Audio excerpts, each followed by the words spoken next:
Hello and welcome back to the channel everyone. Today we are going to learn some very interesting and very fun stuff to do with Flutter and GitHub Actions.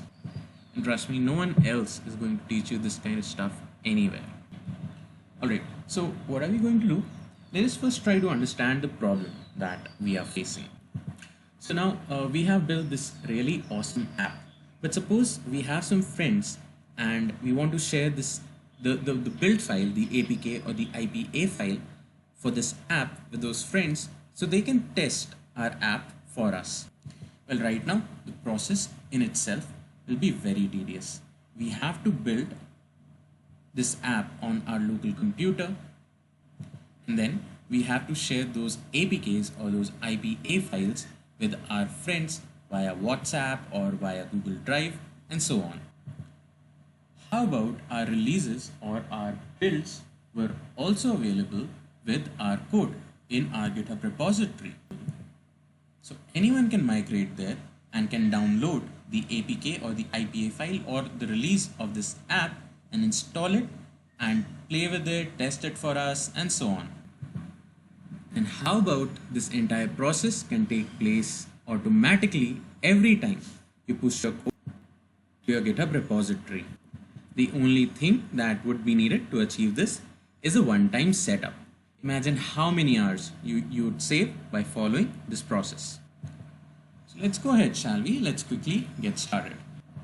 Alright, so the very first thing we need to do here is create a root level directory called .github. Now inside this directory, I introduced one more directory which is called workflows, and within the workflows directory, I introduce a file called main.yaml. Now the very first element within this YAML file will be a key called on, which will signify the events on which this workflow will get triggered.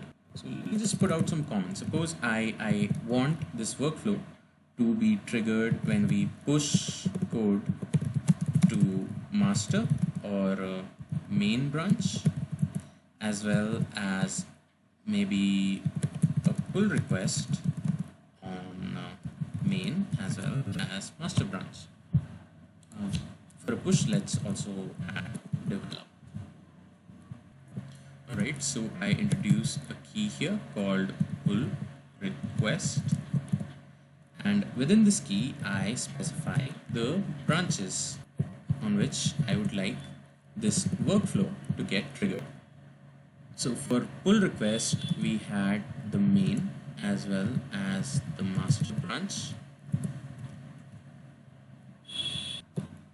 Okay, and next let's repeat quite the same process for a push. Let's say push on branches main, master as well as develop. Now let's give this entire workflow a name, build and release. After that, let us next specify the jobs that we'll be releasing as a part of this workflow. Let's call this one, let's give it a simple name such as build. Actually, it's not the name, it's just a key to be specified in the YAML file. Next, let's give it a name. Let's give it the same, build and release. And actually this name can go here without any quotes as well. Right, after the name we have to specify which OS do we want to run this on. Let me say Mac OS latest. You could choose Ubuntu latest also, but since we want to extend it for iOS, and iOS can only be built on Mac OS, we need to specify Mac OS here. In the next line we will specify the steps for this job. Alright, so the next part is really interesting.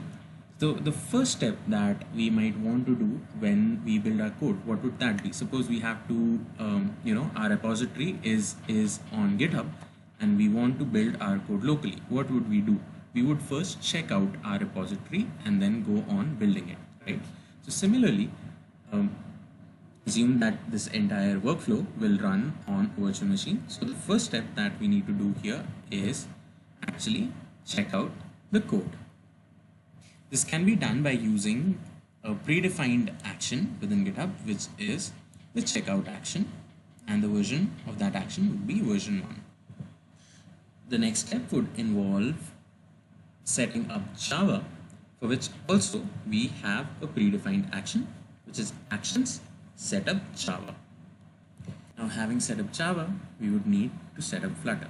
For that, we would use the action Flutter action. Alright, so the code has been checked out, Java has been set up, Flutter has been set up.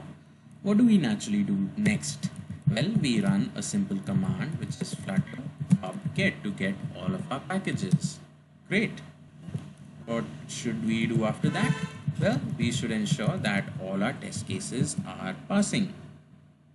And post that, what should we do? Well, it's simple, isn't it? We should build our APK files. Well, all of this was pretty awesome, wasn't it? So till now, we have checked out our code, set up Java, set up Flutter. Post that, we have got our packages, we have tested our code and built our APK. Now just notice that this APK would right now be lying within a virtual machine. We need to actually send it to our code repository so that it can be easily accessed. And how exactly are we going to push those builds to release? Well, we have a predefined action for that also, which is Nicolo release action version 1.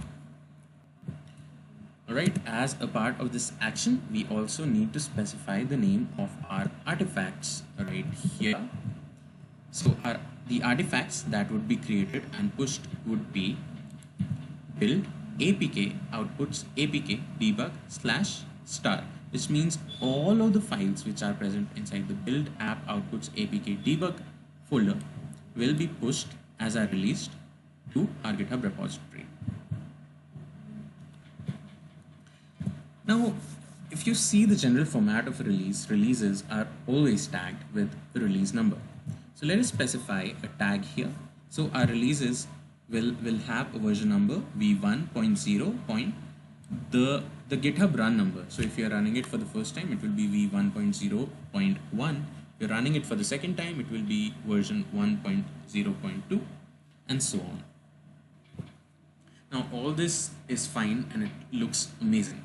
But tell me, why would GitHub allow anyone external to your repository to write to your code repository?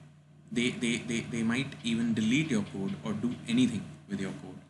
They may modify it in malicious ways, introduce bugs or security threats or anything. So GitHub will allow this action to actually be successful only under authentication. And how exactly are we going to introduce the authentication? I'm just going to tell you that. In the meantime, let's introduce an auth token here. The key would be token and it would refer to a value called secrets.token. Now we have to head on over to GitHub and actually generate this token. Alright, so for the fun part, head on over to GitHub settings, github.com/settings, and head on over to developer settings. Within developer settings, you have a section of personal access tokens. Go here, generate a new token, note for YouTube demo, and give it the repository scope. Click on generate token. Your new token has been generated.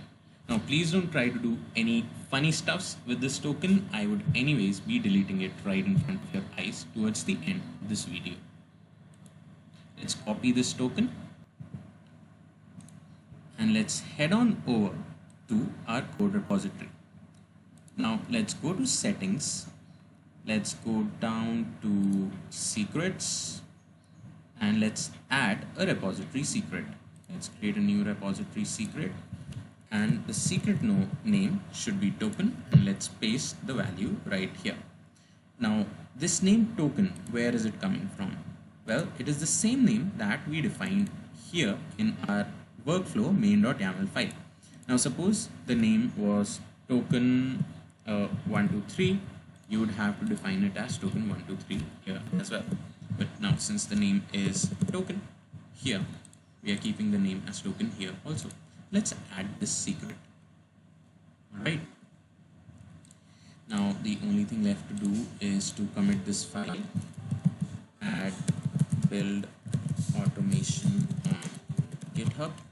Let's commit this and let's push our code and let's see if we actually succeeded in building the automation pipeline. If I come back to GitHub and I open the actions tab from here, I can see that one workflow has actually started running. Okay, I think so we messed up the spelling, but that's okay. Let's go inside and we can see that this is the workflow. Has been triggered by a push, and the file name is main.yaml, and as you can see the name of our job was build and release. Okay, let's go inside here, and these are all the steps that we had defined in this file itself. As you can see here, we had the checkout, we had the setup Java, we had the Flutter action, and so on. Let's just wait for all of the actions, all of these steps to complete, and our releases should soon be built. We should be able to see a new release right here when one of them is created. So let's just wait for the actions to complete in the meantime.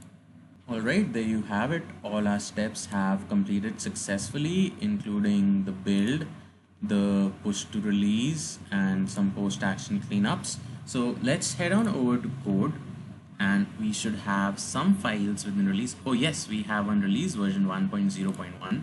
Let's click on it, and yes, we can see very well that there are different APK files which can be downloaded and installed in your devices. So wasn't that awesome? Now let's quickly just extend our solution for iOS as well. Now in the interest of time, I am just pasting some code here. It's a simple build process for iOS as it is done in Flutter. So I won't spend too much time in explaining it. And in inclusion with the APK files, I also need to push the IPA file to our release.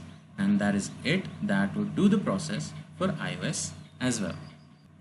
So I hope you learned some really cool and really helpful stuff, and I hope that this will really help you and save a lot of time for all of you. So I recommend you do try it out on your own and see how it works, and if you have any enhancements, please do suggest them to me as well. If you like the content of the video, please do hit the like button. If you like the content of my channel, please click subscribe. You can hit the bell icon to never miss any new updates, and like always, thanks a lot for watching, and I'll see you very soon with a brand new tutorial.